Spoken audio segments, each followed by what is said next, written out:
Hello students. So we are still doing solvency ratio, debt equity ratio, total asset to debt ratio we have done. Now the third ratio under solvency ratio, proprietary ratio. What's the formula?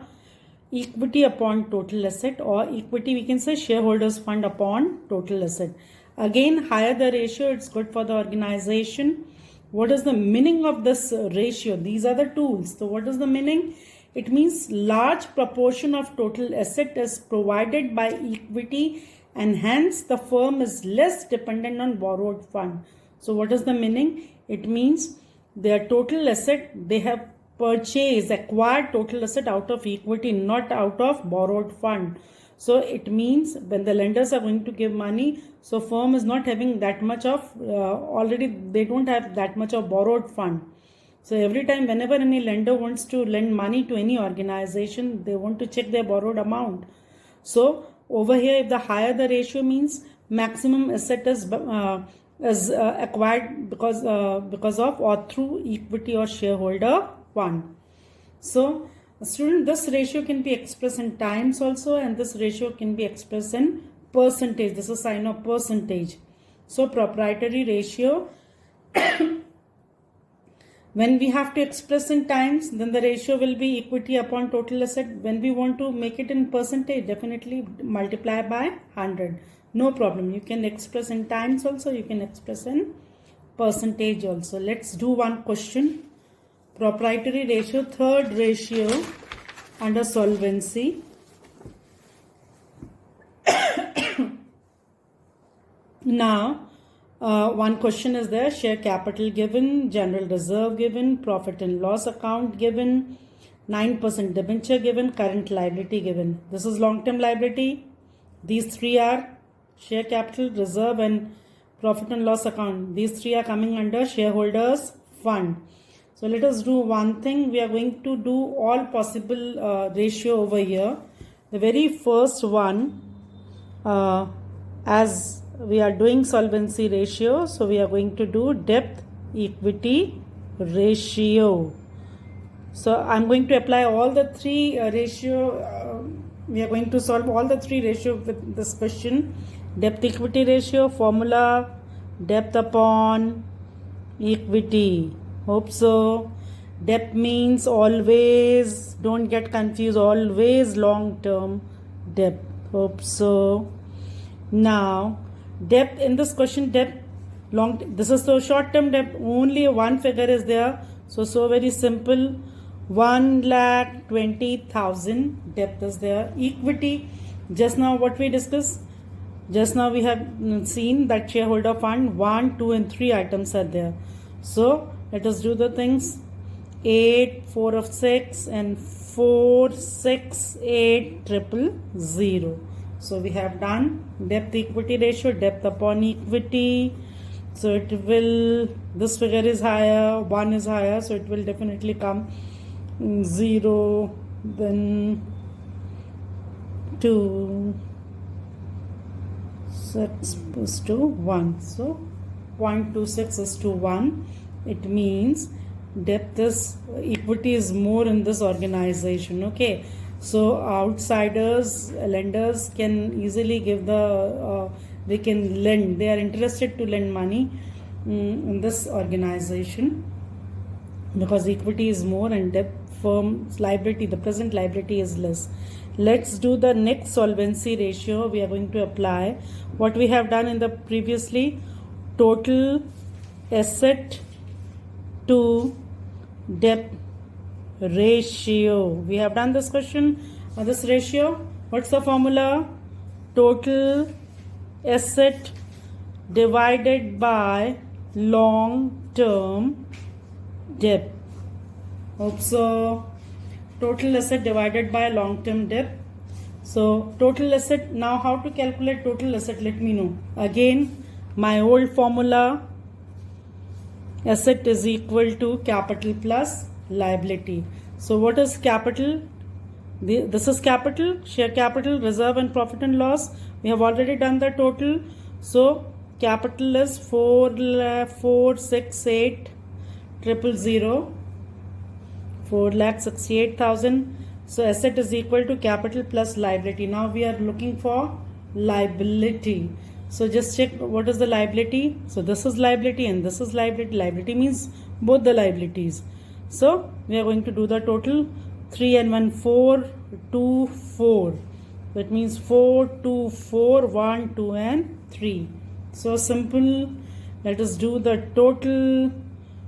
2 9 8 000 we have done. It means asset is equal to capital plus liability. We have calculated total asset. So simple.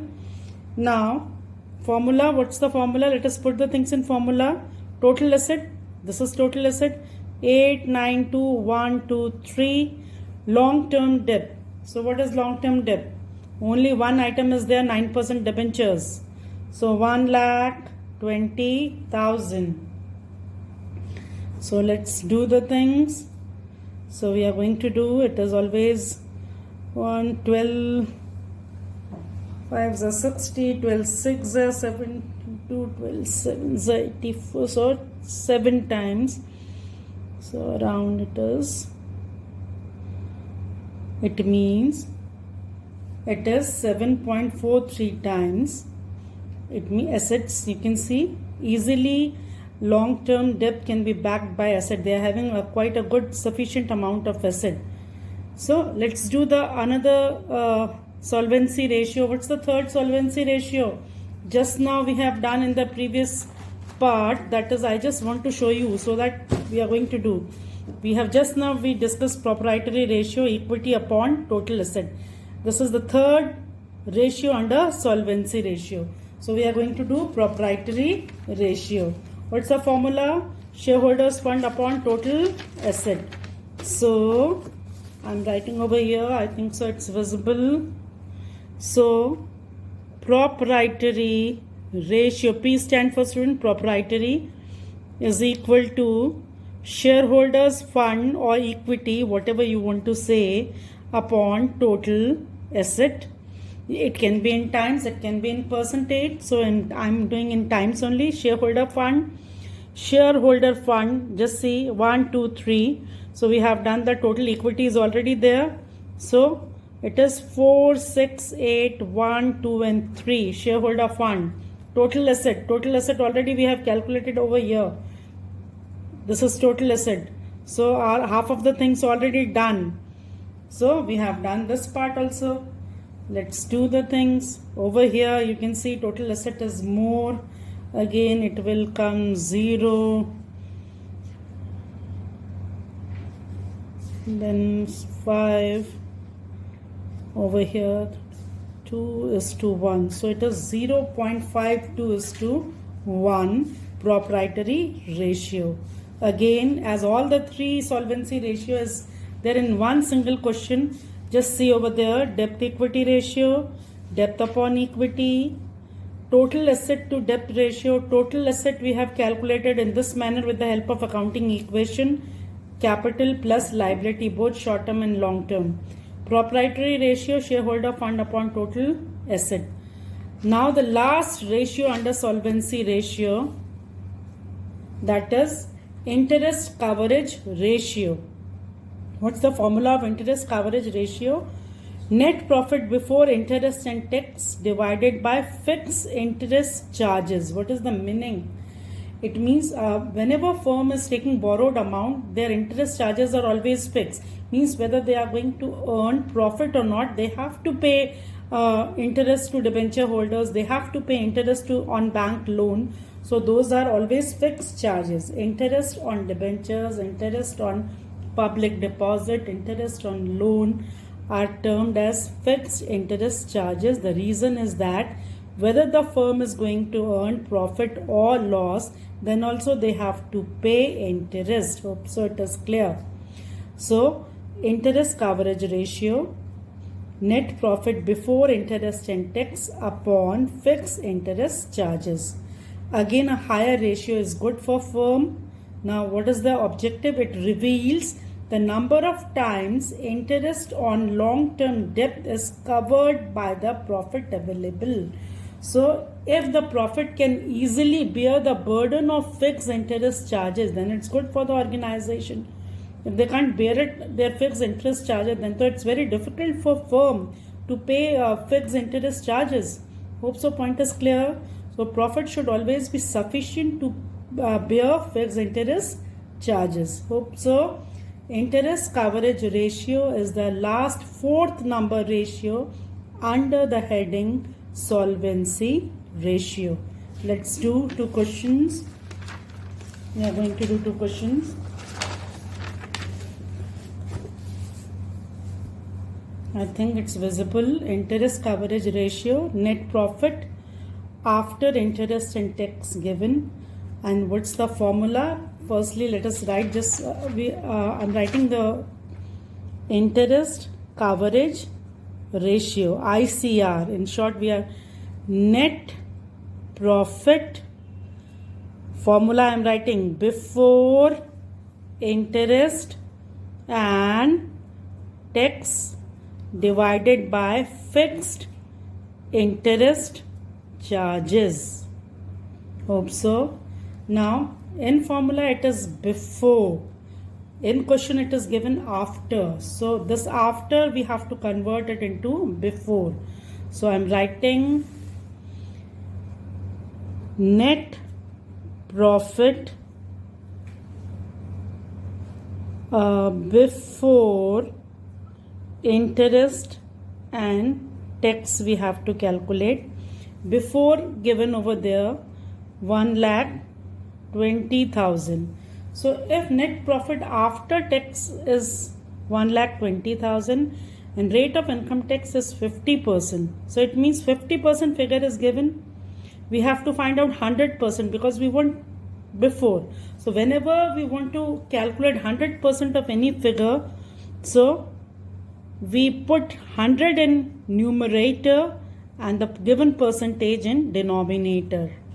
So whenever you have to calculate 100% of anything, put 100 in numerator and the given percentage in denominator. So let's do 5, 2s are 12, 2s are 24, 1, 2, 3 and 4. So net profit after tax is 2,40,000, but it is net profit after formula. Just see net profit before interest and tax. We have calculated we have done only the tax part we have done. This is before. After the given we have calculated before tax. Okay. Now we have to add interest on this. Then only we will come to net profit before interest and tax. Before tax we have calculated, after tax given in question, before tax we have calculated. Now what we are going to do, let's see. 15% of 1,15,000, 12% of 1,12,000, this is interest.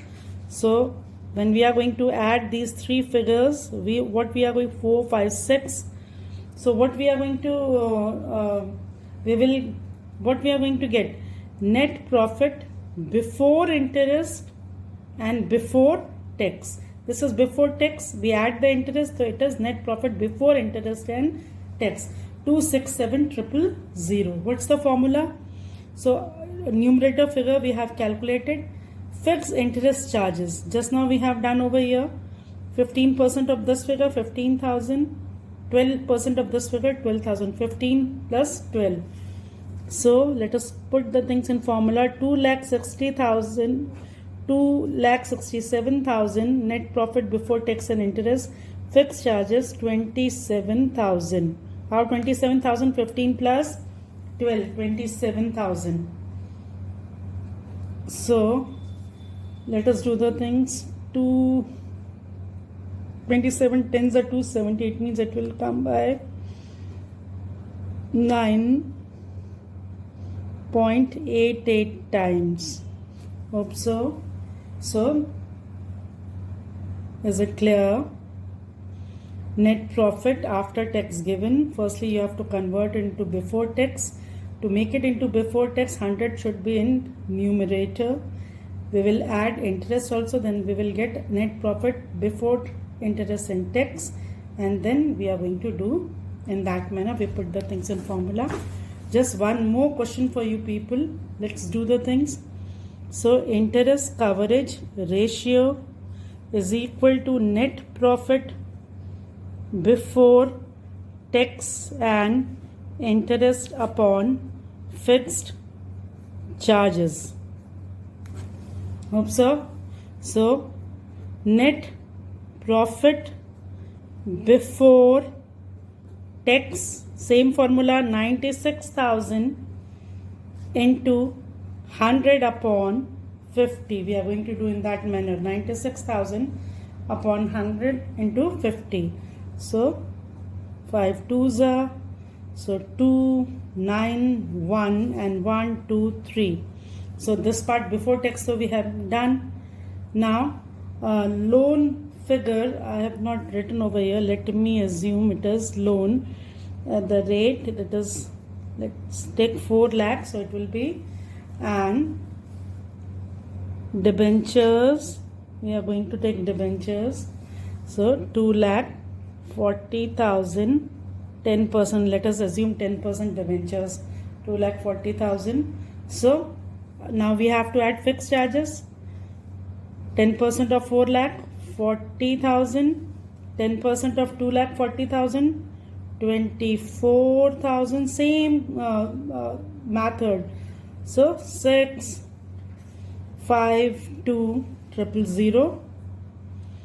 Then we have done the numerator part, we have calculated, so simple. So 256 net profit before tax and interest, fixed charges, these two are fixed charges, 40 and 24, that is 64,000. So we are going to do, so it will be straight away coming 4, I think so it's visible, 4 times. So in that manner we have finished all possible solvency ratio. So earlier what we have done, all the 3 ratio, I just turned page. Just see, we have done debt equity ratio, total asset to debt ratio, profitability ratio, and then at last we have done interest coverage ratio. Hope so all the points are clear and all the questions are clear. Thank you students. That's it in this video.